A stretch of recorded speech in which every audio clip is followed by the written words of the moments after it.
Police की diary में भले ही वो डकैत नाम से मशहूर हो, लेकिन उसके इलाके के लोग आज भी उसे मसीहा मानते हैं। 1972 में उसने बंदूक हाथ में थामी थी। 1972 से एक दशक तक उसका चंबल के जंगलों में ऐसा राज रहा कि पुलिस की नाक में भी दम हो गया था। नियमों का इतना सख्त कि अपने ही टोली के आदमी यदि किसी महिला को छेड़ दे तो बीच चौराहे पर खड़े करके उसे गोली मार देता था। नियमों का इतना सख्त कि बंदूक जब उसने उठाई तो अन्याय के खिलाफ उठाई। अन्याय देखा नहीं गया। बचपन से ही ऐसा शातिर कि नई टेक्नोलॉजी का इस्तेमाल कैसे करना है ये उसे भली भांति पता था। जमाने के हिसाब से चलता था, अपने नियम कायदे में रहता था, लेकिन जब बंदूक हाथ में उठाई तो फिर पीछे मुड़कर नहीं देखा। अपनी मर्जी का मालिक था। चंबल की हिस्ट्री में कई सारे डकैत हुए, कई सारे डकैतों ने अपना राज किया, लेकिन मलखान सिंह की कहानी यदि आपने नहीं सुनी है तो मलखान सिंह की कहानी को सुनकर जाइएगा, क्योंकि मलखान सिंह डकैतों का आइडियल माना जाता है। किस तरीके से हाथ की सफाई से वो डकैती करता था, किस तरीके से चंबल में एक छत्र राज उसने किया। आज कहानी उसी मलखान सिंह की हम आपको सुनाने जा रहे हैं। दरअसल मलखान सिंह भिंड जिले के बिलाव गांव से ताल्लुक रखता है। बिलाव गांव में उसका जन्म हुआ था। कहानी यहीं से शुरू होती है। बिलाव गांव में उसी गांव का सरपंच कैलाश पंडित, जो एक मंदिर की जमीन पर कब्जा कर लेता है, बस उसी की लड़ाई लड़ने के लिए मलखान सिंह ने अपने हाथों में बंदूक थामी और 1972 में चंबल के बीहड़ों में कूद गया। 1972 में जब वो चंबल के बीहड़ में घूम रहा था, बंदूकें चला रहा था, तो 1975 तक उसने पूरे चंबल के जंगल का कोना कोना छान मारा। इस दौरान उसके ऊपर 3 केस दर्ज हुए।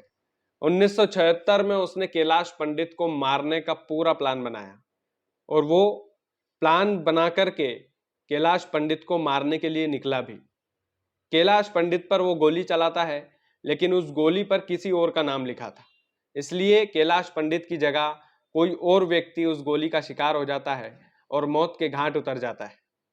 मलखान सिंह फिर फरार होता है जालौन जिले में। जालौन जिले की शरण लेकर मलखान सिंह कुछ दिनों तक खामोश रहता है।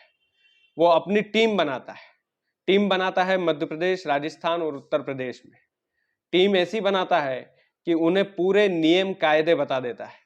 बोलता है कि डकैती करने के दौरान यदि हमारी टीम का कोई भी व्यक्ति महिला से छेड़छाड़ करेगा तो बीच चौराहे पर खड़ा करके गोली मार दी जाएगी, और ऐसा उसने कई व्यक्तियों के साथ किया भी। मलखान सिंह 1976 में अपनी टीम बनाता है और 1980 तक आते आते उसका आतंक इतना बढ़ जाता है कि पुलिस की डायरी में उसके आतंक के कई किस्से शुमार हो जाते हैं। पुलिस परेशान हो जाती है कि इस मलखान सिंह को पकड़े तो कैसे पकड़े। बस पुलिस 1 लाख का इनाम उस मलखान सिंह पर घोषित कर देती है। उसके बाद भी मलखान सिंह पकड़ाता नहीं है, क्योंकि आधुनिक जमाने के हिसाब से चलने वाला डकैत मलखान सिंह को माना जाता है।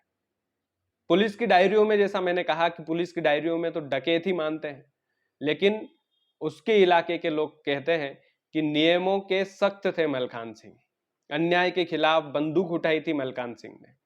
अन्याय के खिलाफ बंदूक उठाने वाला डकैत नहीं होता है, बागी होता है। मलखान सिंह खुद को डकैत नहीं बोलता, बागी बोलता था। 1980 में आते आते मलखान सिंह की टीम पर 100 से अधिक मामले दर्ज हो चुके थे। 100 से अधिक मामले दर्ज, जिसमें 18 मामले हत्या के दर्ज हुए, 28 मामले अपहरण के दर्ज हुए और कई संगीन धाराओं में बाकी मुकदमे दर्ज हुए। हत्या के प्रयास के भी कई सारे मुकदमे मलखान सिंह पर दर्ज हुए। पुलिस की नाक में दम था कि आखिर मलखान सिंह को कैसे पकड़ा जाए। चंबल की जो बीहड़ थी वो मलखान सिंह के नाम से मशहूर थी। मलखान सिंह का नाम सुनते ही अच्छे अच्छे पुलिस वालों को भी डर लगता था। हुआ यूं कि 1982 में मलखान सिंह ने खुद मन बनाया कि अब मुझे आत्मसमर्पण करना चाहिए। मलखान सिंह अपनी मर्जी का मालिक था। मैंने आपको बताया कि खुद के रूल खुद बनाता था। महिलाओं के संबंध में वो इतना कठोर था कि महिलाओं से यदि उसकी टीम का आदमी भी कोई छेड़छाड़ कर दे तो उसे बीच चौराहे पर गोली मार देता था। तो मलखान सिंह एक दशक राज करने के बाद, इतने केस दर्ज होने के बाद मन बनाता है, मध्यस्थता करता है तीसरे आदमी से कि अब मुझे आत्मसमर्पण करना है। उस समय के मध्य प्रदेश में मुख्यमंत्री थे अर्जुन सिंह।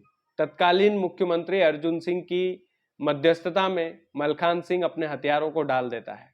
मलखान सिंह को 6 साल की सजा होती है और उसके बाद वो जेल से बाहर आ जाता है। मलखान सिंह आज भी जिंदा है, लेकिन अब वो पॉलिटिक्स में उतर गया है। 2023 में उसने कांग्रेस भी ज्वाइन की है।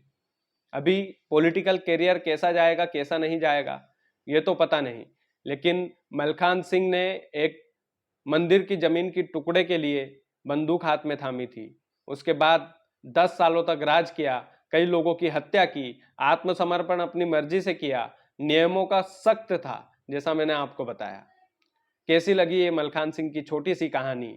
संक्षिप्त में हम ऐसी ही कहानियां आपको सुनाते रहेंगे। वीडियो अच्छा लगे तो जरूर शेयर कीजिएगा।